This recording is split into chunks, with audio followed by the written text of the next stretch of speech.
Seja muito bem-vindo a mais um Encontro com a Palavra. Esse trimestre, o nosso guia de estudos é um guia dirigido do Evangelho de Marcos. Esse é o nosso guia de estudo. Hoje eu tenho o Mozart comigo e nós vamos ver o capítulo 13 de Marcos. Eu convido você a abrir, a ter a sua Bíblia em mãos, a ter o seu estudo em mãos, para que nós possamos juntos acompanhar essa palavra. Antes de iniciarmos, vamos fazer uma palavra de oração. Moça, você ora conosco, por favor? Com prazer. Bondoso Deus, abençoa-nos mais esse dia onde vamos estudar o Evangelho de Marcos, através da sua palavra, que possamos realmente levar essa mensagem, não de uma forma que leve preocupação, mas que leve esperança, principalmente aos corações, sobre em relação ao nosso futuro. Isso nós te pedimos para esse estudo. Amém. Amém, Senhor. Bom, esse trimestre, como eu havia dito na nossa introdução, é um estudo dirigido sobre o Evangelho de Marcos. E nós estamos alcançando o capítulo 13. E no Evangelho de Marcos ele é dividido em duas partes, né? Até o capítulo 8, onde é feita uma introdução de Jesus, como ele o poder de Jesus homem, Jesus que faz os milagres. E a partir do capítulo 8, o Evangelho de Marcos ele começa a mudar e Jesus começa a falar sobre o que acontecerá com ele: sofrimento, martírio, ressurreição. Começa a preparar os discípulos para esse clímax, e ele começa a falar também sobre eventos que vão acontecer muito além, não só da época de Jesus, mas também até a sua volta de Jesus. E o capítulo 13, então, ele foca nesse aspecto. É um capítulo que nós chamamos de escatologia. E o que é escatologia, moça? A escatologia é estudo dos eventos finais. Então, abra sua Bíblia, capítulo 13, abra sua lição 13, vamos dar uma olhada. Jesus e o capítulo 13, digamos assim, o palco do capítulo 13, Jesus estava, veja bem, ele vem quando ele observa, ele está no templo com seus discípulos, observa aquela viúvazinha pobre que coloca a única moeda, e ele fala que a maior oferta que pode ter sido dada foi daquela senhora, porque ela deu tudo que tinha, que era a sua única moeda. E naquele clima, né, olhando o templo, e os historiadores dizem que o templo de Herodes tinha 162 colunas, e cada coluna, 3 pessoas para abraçar, uma coluna assim. Então você imagina o portento que era esse templo de Herodes. E daí os discípulos, obviamente, como judeus orgulhosos que eram do seu patrimônio, viram: olha, Jesus, capítulo 13 começa assim: olha que maravilha essa construção, né? Olha isso aqui, ó, que coisa fantástica. Aí Jesus diz assim: olha só, tá vendo tudo isso aqui? Não vai ficar pedra sobre pedra. Aquilo perturbou muito. Em particular, né, se você olhar no capítulo 13, ali o versículo 3, Pedro, Tiago, João e André ficam um pouquinho perturbados com isso. Como assim não vai ficar pedra sobre pedra? Jesus, fala um pouco mais sobre isso.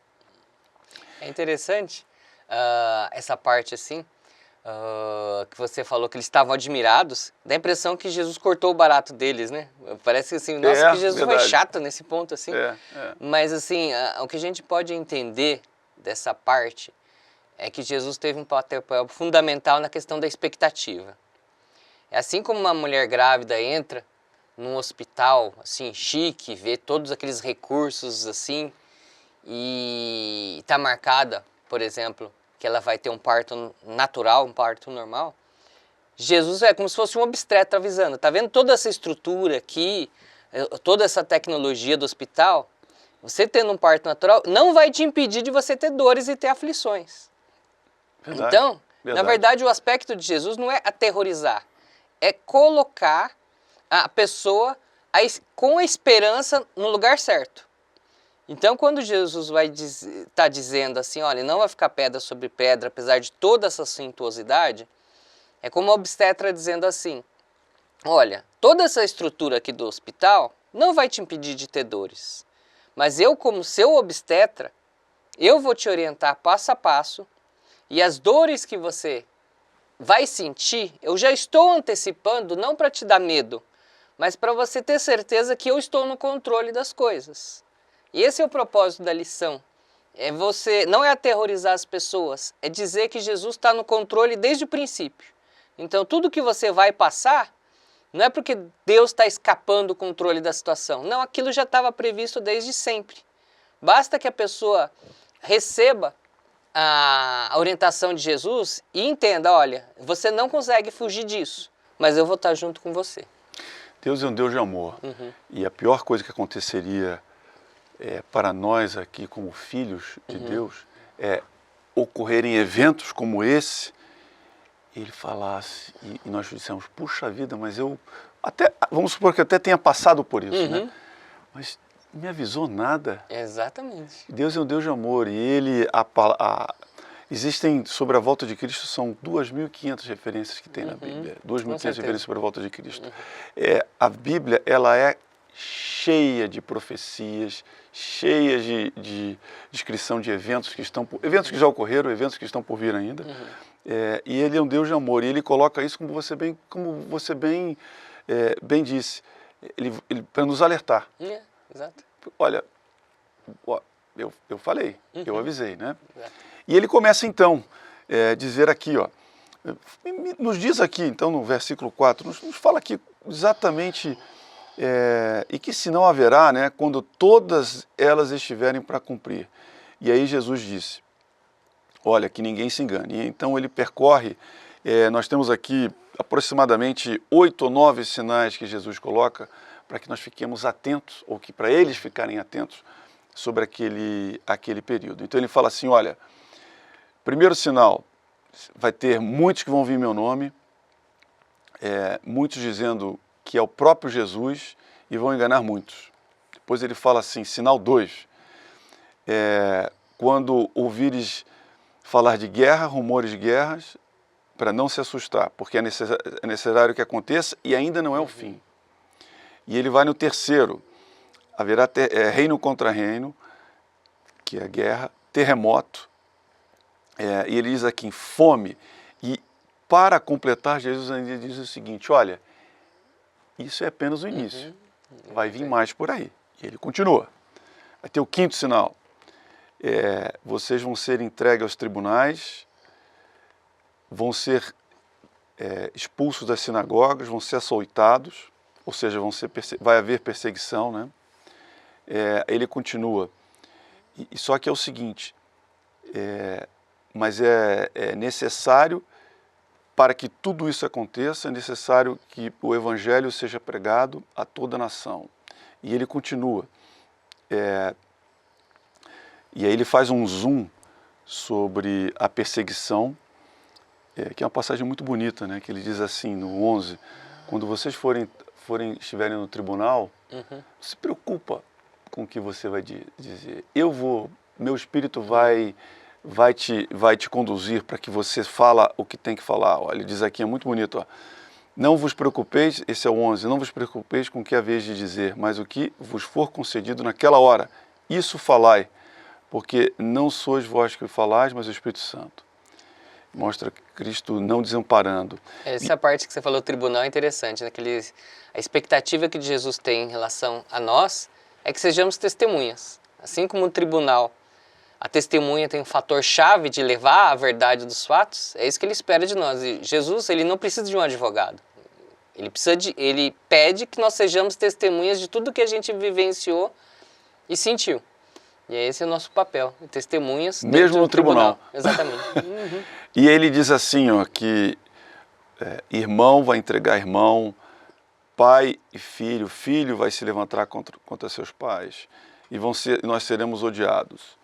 E ele diz aqui, ó, e um sinal que nós vamos falar, vamos destacar esse sinal, que é abominável da desolação, que é o sinal 7.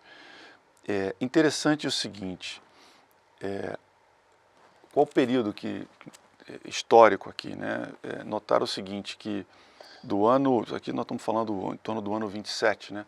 Do ano 27 ao ano 70, na verdade, Jesus aqui está predizendo a queda de Jerusalém, Exato. que ocorreu no ano 70, que foi feita pelo general Tito.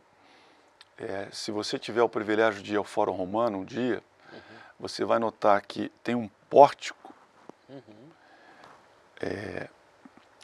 no Fórum Romano, em homenagem à volta de Tito.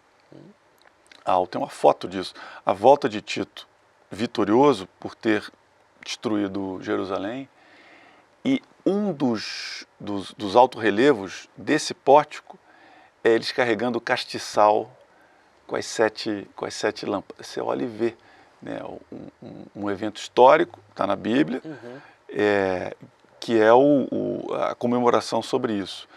E era um evento, então desse ano 30 para o ano 70, ocorreram muitas revoltas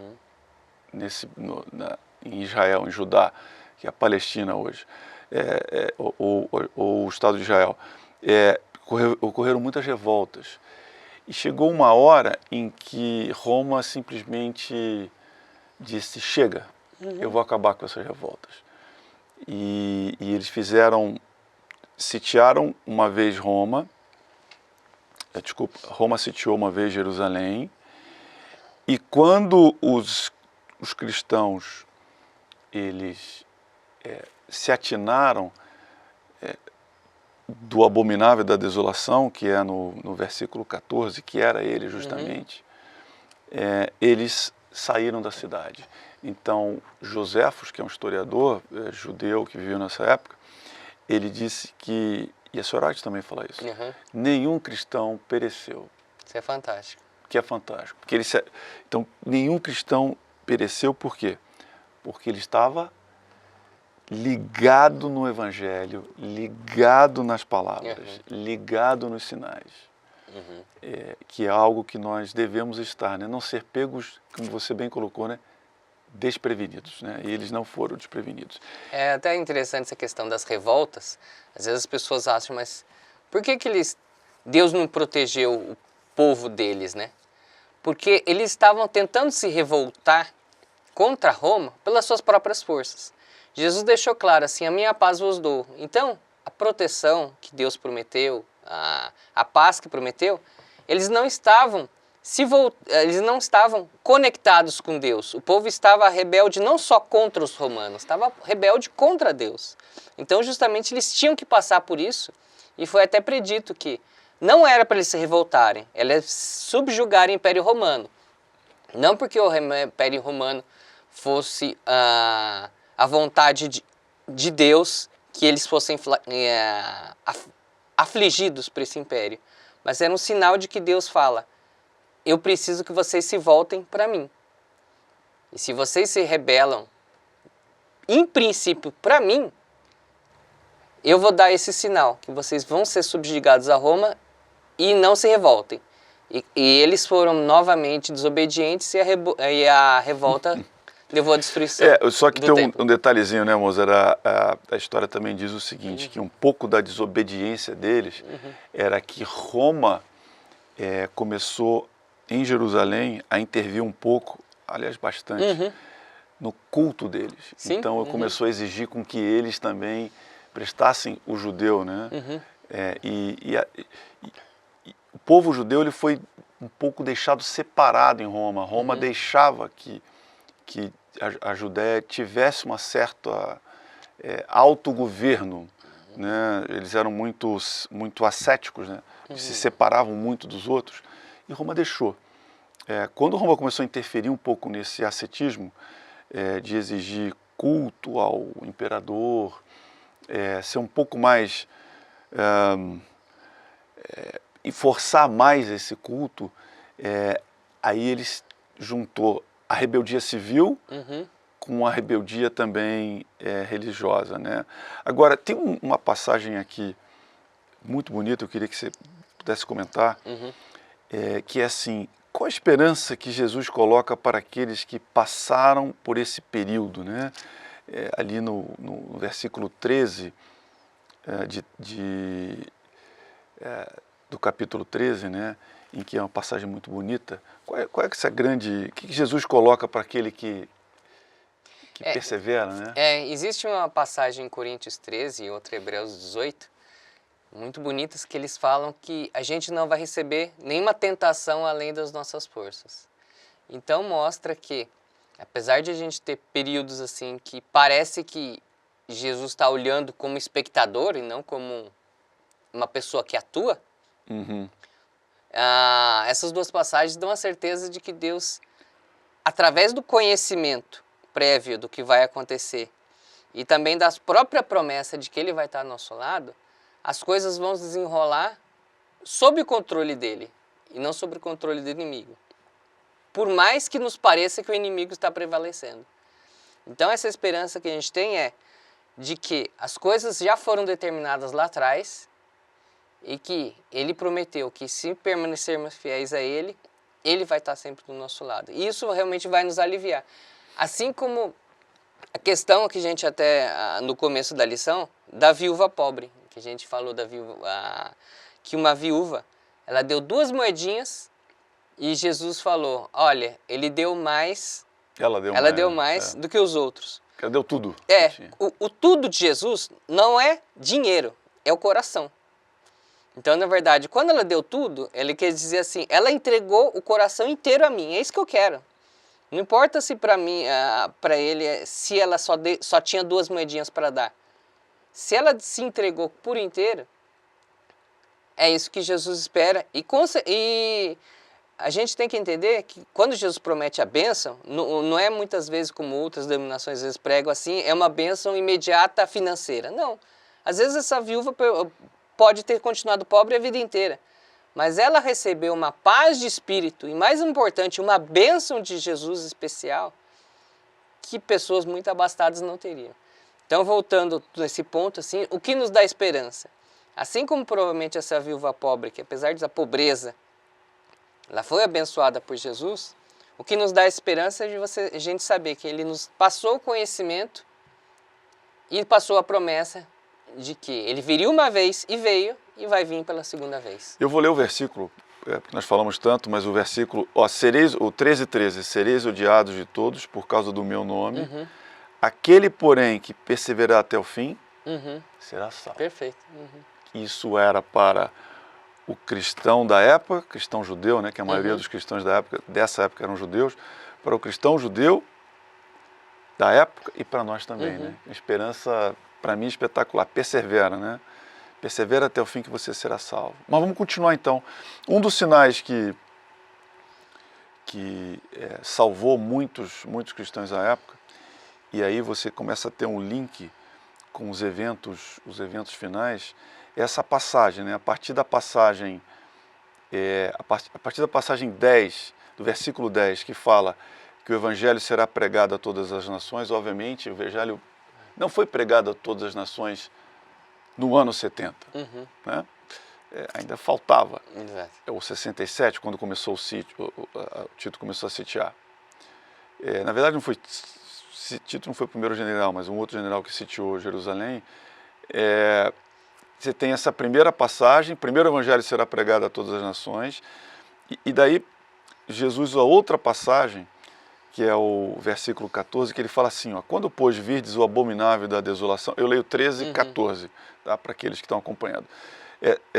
Quando, pois, virdes o abominável da desolação situado onde não deve estar, quem lhe entenda, então os que estiverem na Judéia fujam para os montes.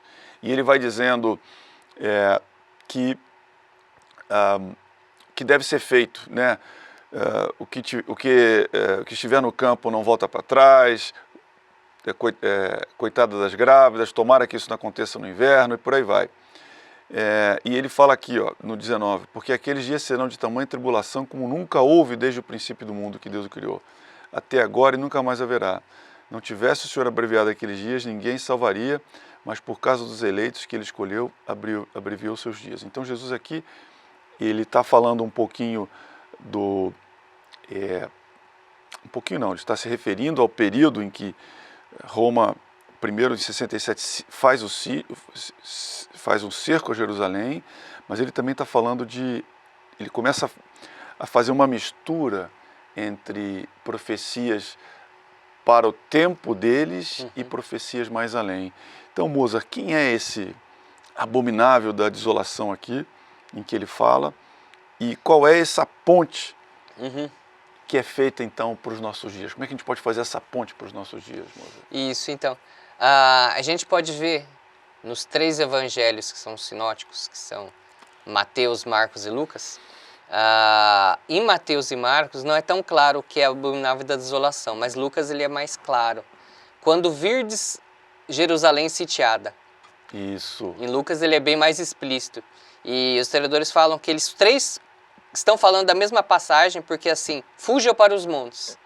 Então, como as 3, tanto Mateus, Marcos, Lucas e João terminam a passagem assim, fujam para os montes, então a gente acredita que Lucas foi explícito em relação ao que era verdade. Jerusalém seria sitiada. E como você já comentou, tem 2 aspectos de profecia ali. Uma de curto e médio prazo, que era Jesus estava falando por volta do que aconteceria em 70 depois de Cristo, que houve um cerco inicial a Jerusalém.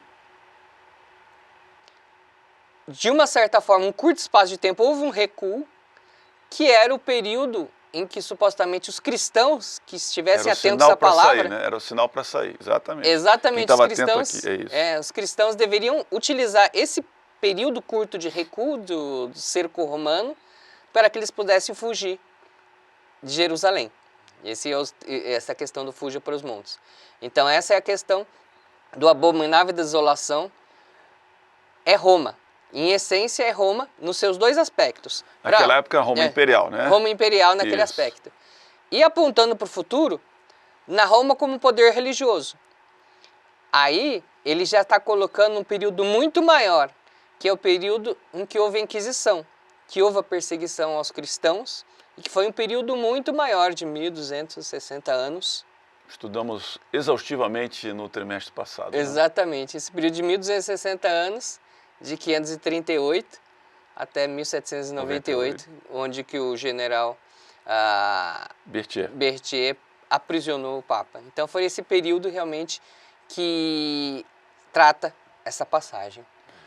E aí nós continuamos, obrigado, Mozart, muito bom. E aí nós continuamos então falando justamente sobre o abominável e na sequência então, a partir do 21, Jesus começa a falar de eventos, versículo 21, ele começa a falar de eventos que antecedem a vinda do Filho do Homem, que nada mais é Jesus, né? Jesus é Deus, homem, homem, Deus, né? E ele começa assim, ó, e ele fala aqui, ó, o 21, então se alguém vos disser, eis aqui o Cristo, ou ei-lo aqui, não acrediteis.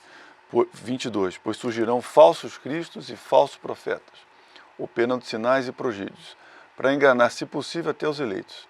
Estais vós de sobreaviso, tudo vos tinha predito. Então ele busca uma profecia de que aparecerão falsos mestres na época da invasão romana, do cerco de Roma em Jerusalém. Ele projeta isso para o futuro e fala, olha, o evangelho vai ter que ser pregado a todas as nações antes que eu venha. Vai aparecer um abominável da desolação também. Esse período ele vai ser abreviado, que é a reforma protestante, porque senão ninguém aguentaria uma perseguição, que essa perseguição passasse mais, além do que passou, que para mim 1260 já é tempo pra caramba, mas já é muito tempo, já é muita coisa. E aí ele fala dos falsos profetas um pouco antes da volta de Cristo. Ele começa a falar de outros sinais aqui, Mozart, né? Se você olhar aqui o versículo 24, ele fala assim, mas naqueles dias, então daí ele já projeta para um futuro muito distante, muito além da época de Jesus, né? Ele diz assim, ó, naqueles dias, já referida a tribulação, o sol escurecerá, a lua não dará sua claridade, as estrelas cairão, então verão o Filho do Homem vir nas nuvens com grande poder e glória. E ele enviará os anjos e reunirá os seus escolhidos dos 4 ventos, da extremidade da terra até a extremidade do céu. Olha que maravilha aqui. E ele continua. E ele diz assim, vocês estão vendo a figueira? Eu fico imaginando os discípulos vendo isso daqui, né? Uhum. Que os discípulos, Jesus estava montando ali o embrião da sua igreja, os seus pastores, né? Os seus teologanos, os seus comportores, para iniciar um movimento que mudou o mundo, antes de Cristo e depois de Cristo, né? Isso aqui é datado de, sei lá, 27 depois de Cristo, que Jesus falou isso, depois de Cristo. E tudo é datado de antes de Cristo, antes dele, né? E ele fala uma coisa interessante aqui, que é um trechinho da Bíblia, mas é um dos que eu mais gosto, que ele fala da figueira. Ele fala assim, a figueira não começa a brotar na primavera? Não é um sinal de que vai vir o verão e ela vai dar o fruto? Por que eu estou dando tudo isso aqui para vocês? E ele fala aqui no 33, né? Estais de sobreaviso, vigiai e orai, para que não sabeis, porque não sabeis quanto será o tempo. É como um homem que, ausentando-se do país, deixa a sua casa da autoridade dos seus servos. Vigiai, pois porque não sabeis quando virá o dono da casa, se à tarde à meia-noite, se ao cantar do galo, se pela manhã. Então isso é uma exortação que Jesus faz. Eu diria não é nem uma exortação, é um apelo. Sim. Que Jesus faz é o seguinte, nós temos a Bíblia, nós temos Jesus aqui está praticamente detalhando os eventos finais. Se tivéssemos um pouquinho mais de tempo, falaríamos sobre quando que o sol escureceu, sobre a queda das estrelas, sobre perseguição, que aliás nós estudamos isso no trimestre passado. Eu convido a você que está chegando agora, se está um pouquinho não entendendo um pouco o que está se falando aqui, vai para a série do trimestre passado, o grande conflito, onde o time detalhou em 13 lições, detalhou muito desses eventos que estão aqui, em especial nas lições finais. E que Deus aqui está, Jesus aqui, faz um apelo, né? Persevere até o final, fique atento aos sinais, vigiai e orai, né? Exatamente. Que Deus possa nos ajudar. Você quer comentar alguma coisa no finalzinho, Moza? Então, sobre essa parte? Tem uma parte que Jesus aponta para o fim, que ele fala assim, esta geração não passará sem que tudo isso aconteça, né? Eu queria que você comentasse sobre isso. E até ele comenta, tem dois sentidos aí.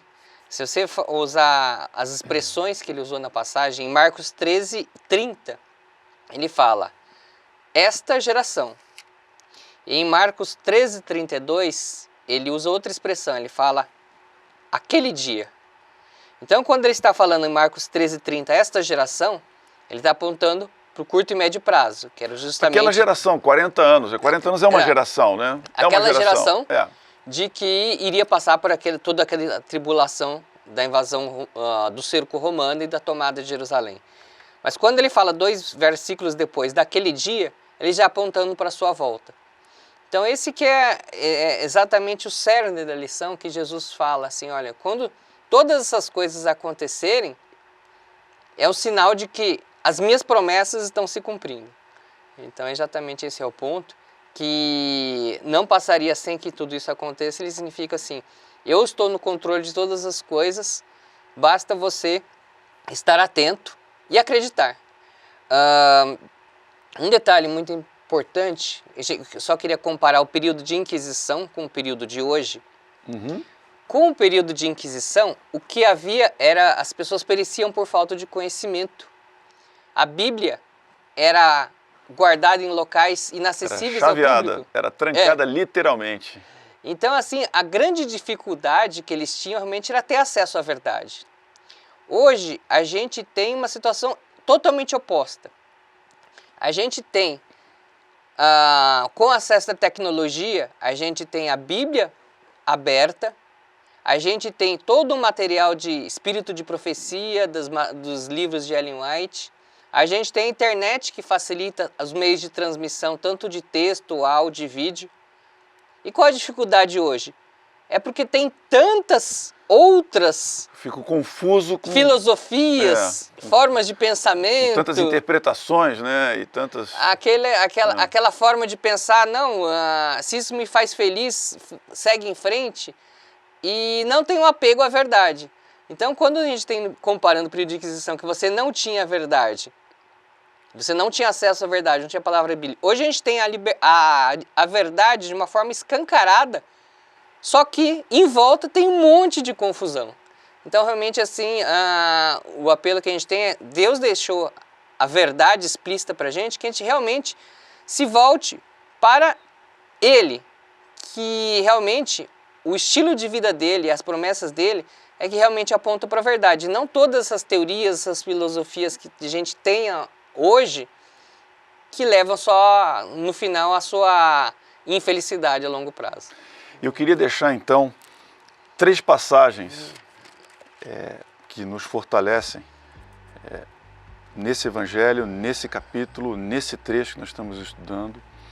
A primeira delas é a que eu já falei, mas eu vou repetir, no 13:13, que diz assim: aquele que perseverar até o fim será salvo. Então, primeiro, que você persevere até o fim para que seja salvo. A terceira, que diz aqui, ó, ele termina no 37 dizendo: porém vos digo a todos, vigiai, sejamos vigilantes. Nós temos a verdade, como você colocou, nós temos a verdade não é algo fluido, não é algo conveniente à época, conveniente a costumes. A verdade, ela não se dobra a costumes, ela não se dobra à época, elas são eternas. Que nós possamos vigiar e que nós possamos também, no 27, estar entre aqueles, quando Jesus diz assim: e ele enviará os anjos e reunirá os seus escolhidos dos 4 ventos, da extremidade da terra até a extremidade do céu. Que Deus possa nos ajudar que estejamos entre esses, entre os escolhidos. Na verdade, Deus nos escolhe porque nós escolhemos a Ele. Não é isso? Vamos orar então, nos pedindo? Claro. A você que nos acompanhou aqui, convidamos você a que você nos encontre para o próximo estudo, na próxima semana. Muito obrigado. Vamos orar? Vamos. Nosso Deus, nosso Pai, nós agradecemos por mais um estudo, pela verdade, que o Senhor possa trabalhar em nossas mentes e corações, que essas verdades elas se solidifiquem em nossos corações, que nós possamos ficar firmes, aguardando a sua volta naquele dia. Muito obrigado, que o Senhor possa continuar nos abençoando e nos protegendo, e aqueles também que nos ouviram, que o Senhor possa estar com eles também, Senhor. Em nome de Jesus, amém. Amém. Muito obrigado a você mais uma vez e que nos vemos na semana que vem.